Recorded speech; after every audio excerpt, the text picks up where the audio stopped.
G'day, welcome back to another episode of Tomo's Tune-Ups. On this short episode, we're going to be talking about the piston failure that happened on the previous episode on the 1330 engine build.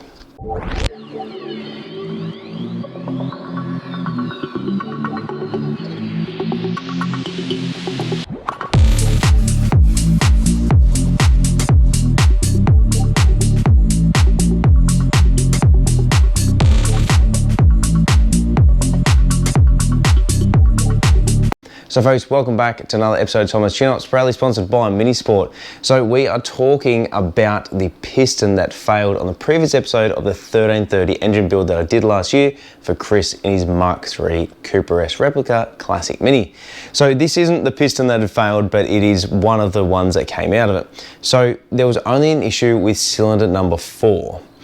Now, like I'd said before in the previous episode, that sometimes when you're working on a car or you're working on a particular project, you don't always see particular problems. For instance, it wasn't until I worked for Subaru after being a mechanic for 16 years that I saw my very first head gasket blow and what the symptoms were.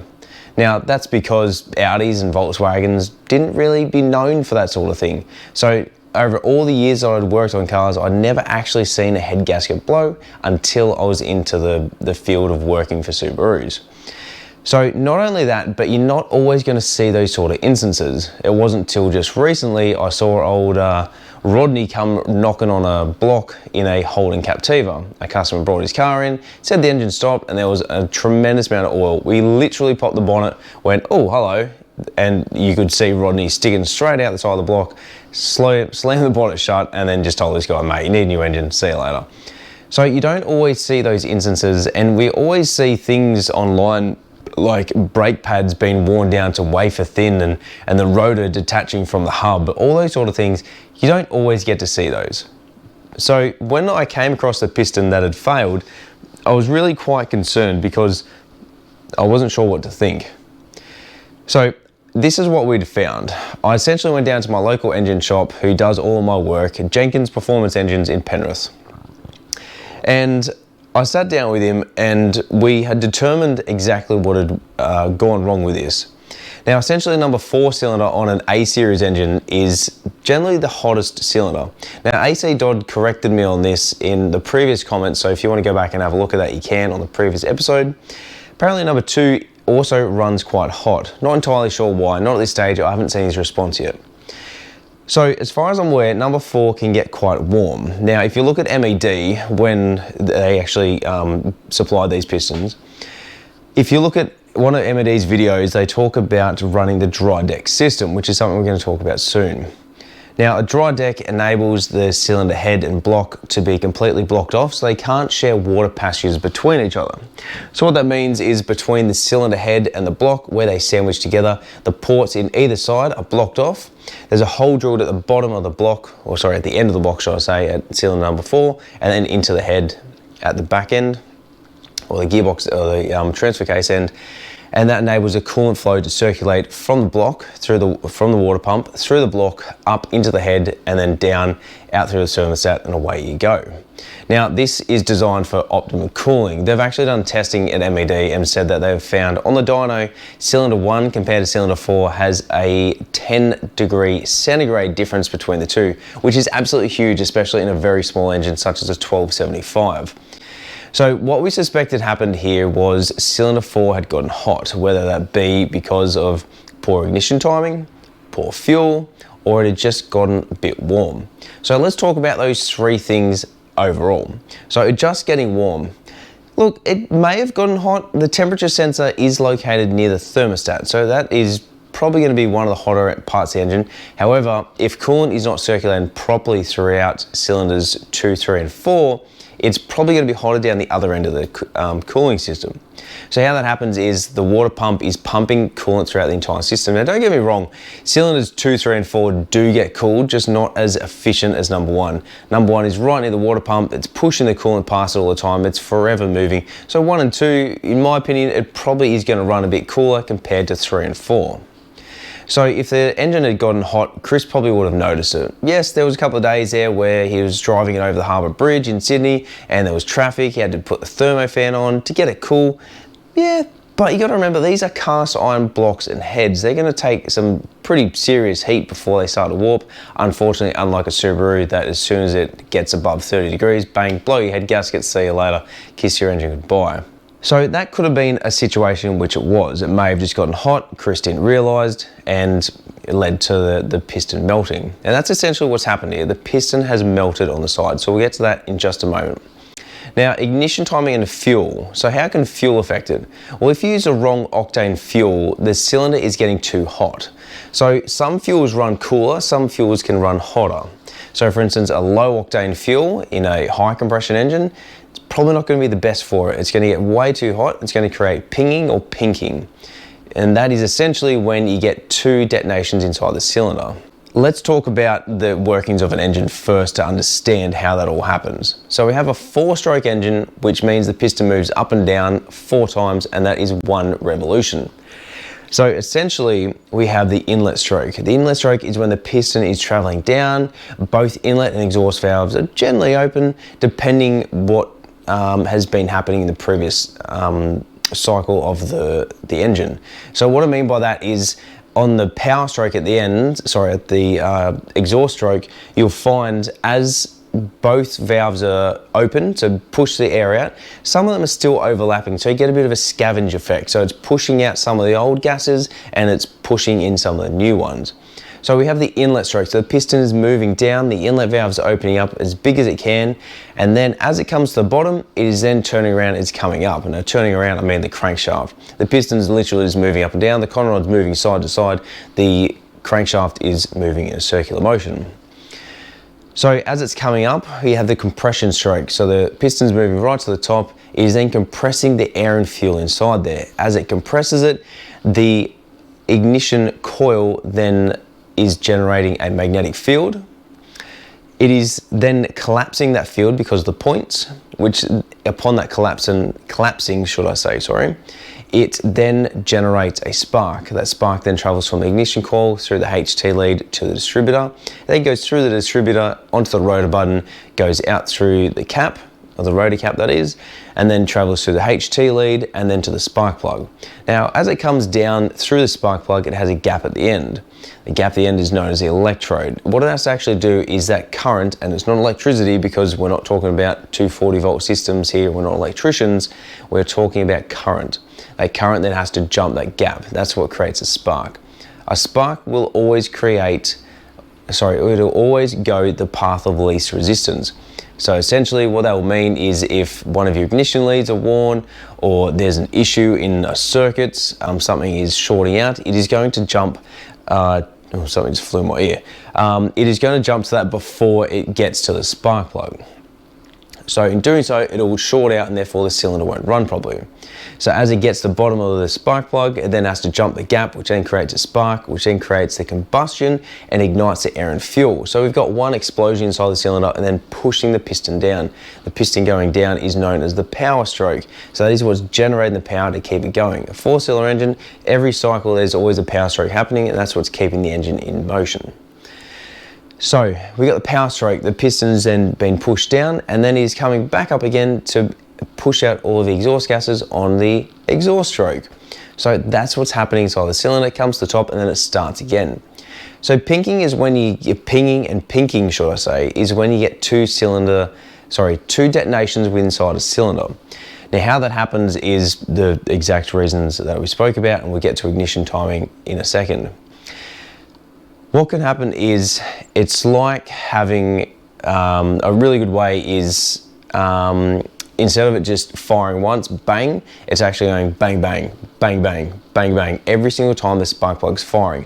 Now how that's happening is the cylinder's getting far too hot and it's actually pre-detonating the fuel. So it's actually igniting the fuel because of the heat that's inside there. Difference between a petrol and a diesel engine is the diesel engine runs on compression, which means that because of the compression inside the cylinder, compressing the air inside there, once the fuel is injected or the diesel, it then generates the heat. Because the cylinder is so hot, the diesel is then ignited, which then pushes it back down. So the flash point of diesel, which means that if you were to throw a match at it, is going to be significantly different to the flash point of petrol. Petrol has a really low flash point, so it's highly flammable. Diesel is still flammable, but if you look at Terminator 2 when he shoots the truck and it explodes, it's not going to happen. The flash point of diesel is significantly higher than petrol. So the heat has generated so much heat, it's now ignited that, and then the spark plug ignites the other bit of fuel that's inside the cylinder. That then goes bang, bang, bang, bang, bang, bang. If you ever hear a car driving down the road, third gear, doing say 50 k's an hour, or even fourth gear, flat stick, that rattle type of engine sound that comes out of it, that's generally pinging and is caused by these sort of scenarios. So potentially the cylinder has gotten hot. It has had, let's just say for instance, the wrong fuel. I know that's not the case because Chris and I filled up the exact same spots from when we left for the Rolston all the way through to the very end. We pretty much got the exact same fuel. We ran 98 the entire time. Grace has been running completely fine. So I don't believe it was a fuel issue. What we've come to the conclusion of with the engine builder, it's likely been ignition timing. Now we did end up running a 1, 2, 3 ignition system on this because we wanted the adjustability to be able to put in our own ignition timing curves and maps to be able to maximize the power out of it. So Matt got me onto that. Thank you very much for helping me out. So what we believe had happened was the original distributor that was in there, the points are on the way out, and the distributor just wasn't playing the game over acceleration. It wouldn't advance the timing enough, or it would advance it too much, and therefore you would run out of steam too quickly. So what's actually happened there is, instead of the ignition timing being, you would generally think that as a piston comes up, it gets to top dead center, which means it's at its highest point, then ignites the fuel and then down it goes. It's actually more efficient if you have advanced ignition timing, which means it happens before the piston gets to top dead center. That way it's already creating that projectile inside the cylinder. It's actually generating more power out of it. If you go too advanced, it happens way too early, the car doesn't run. If you go too retarded, which means it's happening after the piston gets top dead center, it then creates pinging, and it also does the same thing. Too far retarded, it just doesn't run. So what's likely happened here is the ignition timing's been out, it's then gotten too hot and then caused the cylinder to start pinging. It's got significantly hot, which has then caused the piston rings to melt to the piston itself. So what we'd actually found, I'll upload some photos in a second on the screen, is the bottom compression ring, sorry, not the compression ring, the bottom oil control ring had actually broken. There's probably about a solid inch to maybe 1.5 inches of piston ring missing. That has broken off. It has wedged itself somehow between the piston and the bore. It's then moved up and down inside there as it's moving the hundreds of times every minute, if not thousands. And then it's worn a groove in the cylinder of the engine. So in doing so, it's then come up on top of the piston. So now that piece is just sitting up there, just bouncing around on the cylinder and moving around as the valves are opening and closing. At one stage, it's gone up through the inlet valve, and the inlet valves come closed. As it's been in there, bang, it's wedged it, it's open again, and then it's probably eventually moved out through the exhaust valve. Now, how do I know that? Well, when we did a kerosene test on it after the first episode, we found that the inlet valve was leaking. We poured kerosene down the inlet and exhaust ports. Cylinder 4 inlet was leaking. So it's got to be somewhere there. Now, this head was pressure and crack tested. They checked all the valves and seats, so I know that everything was fine with the head when it went together. So it's very likely that it's moved around. And you can actually see, I'll see if the photos that I've got on my phone show exactly what it is. But you could see on the side where the blow-by had gone by, which is the compression that's supposed to be inside the cylinder pushing the piston down, has actually escaped past the piston rings. You can actually see where it had been lodged because there is a rectangular piece on the piston crown and down there as well. So you can see exactly where that ring had been wedged inside there, and then the compression was running down beside it.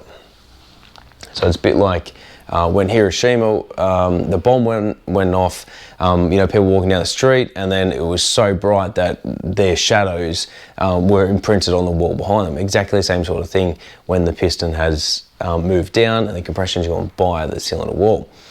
So because of this issue, we've then looked at it and thought, okay, well, we've worked out what it is and how we're going to fix it. Well, there's two things we're going to be doing. One is we are going to be doing we're going to bore out the cylinder and we're going to put a sleeve in it. We're then going to rebore it to the same size, so 60th hour over, so going back to a 1330. And then we're going to get some new rings, new pistons, and away we go. Now the good news here is cylinders 1, 2 and 3 are good. I've pulled out all the pistons, everything seems to be fine, there is no issues with them whatsoever. So a fresh set of rings, bearings, get it sleeved, bored, and away we go. We'll probably end up skimming the deck as well, just doing a couple of checks to make sure it's all fine, get the head serviced, see you later.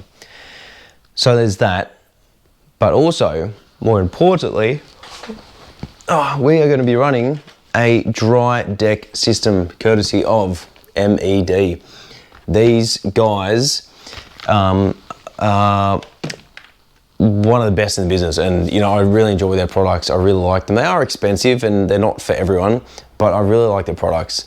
I got in touch with Stephen from MED and he was happy enough to be able to help me out and send me a bunch of materials to help get this build back on the road.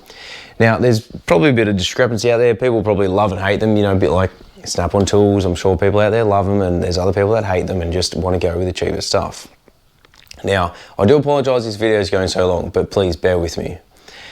So I rang him up and said, hey, this is a problem that I've got. He goes, mate, tell me the weight of the piston that you've got, whether it has the con rod attached, whether the gudgeon pin's in there, the circlips, the piston rings, whatever it is, I will mock up the exact same one, I'll work out a weight, and I'll send you a piston. It's super happy to be able to help me on this, and even sent me a piston of very similar weight. Now, the pistons are generally weighed to suit the kit that they are. So when you buy them, they're all plus or minus a fairly small tolerance. I forget exactly what it is. It does say it on their website, but it's a very, very small tolerance within each other. So he said what you want to do is try and find you the heaviest piston that they've got, as close to the specs as what we have here, and therefore that will enable us to, if we need to shave off some, it's easier to take it off than it is to put it back on. So we're going to be putting a new piston in it, a set of new rings in all cylinders, new bearings, so big ends and mains. We're going to be skimming the head if it needs it, the deck, putting a sleeve in it, we're going to rebore it to the same size, and then get the cylinder head repaired, so just the inlet valves, and potentially even running a 11 stud conversion through my good mate Nathan. So let's jump onto that on another episode. Now, the other thing we're going to be doing is running a dry deck system. So as I said, the coolant passages between the cylinder block and the head are completely blocked off. You can do this a couple of different ways. You can use that gasket that does exactly that. You can block them off yourself using grub screws or even brass fittings. Those are the different ways that you can do it. You can either choose to do them all, you can just do some, it's entirely up to you. But the dry deck system is something that I discussed with Chris quite a lot, because I think it's a really good idea, and it will actually help to prevent that same instance happening as well. Now, going to ignition timing, like we discussed before, and I'm just quickly going to come back to this because I'd learned something actually quite recently, that the ignition time, if it's too advanced, the spark is happening too far before the piston comes to a point of being able to properly ignite the air and fuel and keep the engine running, and creates pinging or pinking, and same when it is too retarded. So if the ignition timing is out, it will create problems in all the cylinders. Now, the worst thing of when you get pinging or detonation is that you end up with melt a piston, you can crack a piston, you put a hole in it. There's a bunch of different things that you can do it. So if you want to know what happens, well, then this is a really good example. If not, just Google it and it'll show you a bunch of different images. So with the ignition timing, when I rebuilt Grace's engine, one thing I'd learnt from a video through Stevenson Motor Co was the overall ignition timing. Now, I'm not an expert at this, and I certainly do not aim to be, and you know, there are people out there who are probably watching this going, you're an idiot, how did you not know that? Why didn't you just do this from the start? And you know what, those people can have their opinions, that is completely fine. However, this is something I wanted to share with you guys. So upon acceleration, it's important to make sure that you have the right amount of timing, especially 4,000 RPM, it's probably going to be about the maximum sort of advanced curve you're going to get. Beyond that, you're probably not going to get, you know, too much more. So they recommend to have between 30 and 35 degrees of advance, and then away you go. So it's more important to have a better advanced curve, higher RPM than what it is at idle, because if you don't, well, then you're going to run out of steam too quick, and therefore you're going to literally just be hitting a brick wall with the overall power and delivery of it. So one thing I found with Grace is when I was driving it at 4,000 RPM, the revs would climb, and then it would just stop, and it would just kind of flutter there, and it would occasionally just go over, and then that's it. I would lose power. I just put it down so it needs to be tuned. With a carby, probably a different needle, done, away you go. Unfortunately, once I revved it to 4,000 RPM, I had close to 50 degrees of advance, so it had way too much. So it was over advanced at idle, and then as it accelerated, that's when I would lose a lot of power. So once I brought it back to about 30, 32, I think I ended up setting it to, the car completely changes its dynamics. So ignition timing is super important, not only at idle, but also at higher RPM. So that's just one thing I wanted to share with you guys, and one thing that I'm going to be using as a tool moving forward to make sure that when I do an engine build like this 1310 just here, 1330, another one that is, I'll be instructing the customer as well what we need to do and how we need to set it up. Once we got those, we can then move forward. So moving forward, I do apologise, it's been a massive episode to be able to just sit here and talk, but essentially what we're going to be doing is a dry deck. We're going to be doing sleeving it. We're going to be new set of rings, pistons, piston rings, one piston, not pistons, machine the head, and then away we go, and then we can keep going. So once we've done all that, we can then start the reassembly process. So I'll go through some of the things I want to chat to you guys about, and show you little tips and tricks along the way in which I've learned, because there is more to it than just slapping pistons and rings together and bearings and all the details behind me. That's to do with Ben's 1330. So that has been a huge build, and I found out some really interesting information. I'd really love to be able to share that with you guys. So for everyone out there who has given me their opinion and ideas what we're going to do, really appreciate it, and can't thank you guys enough, especially people all around the world who have reached out to me personally and come around to help me assess what's actually happening. Jenkins Engines, the guys at Minisport, MED, Stephen, my mate Nathan, Apprentice Kev, and most importantly Chris, the customer. Now this is the crunch time. So what are we doing with it, and who's paying? Well, I've spoken with Chris about that, and we are working that out between ourselves.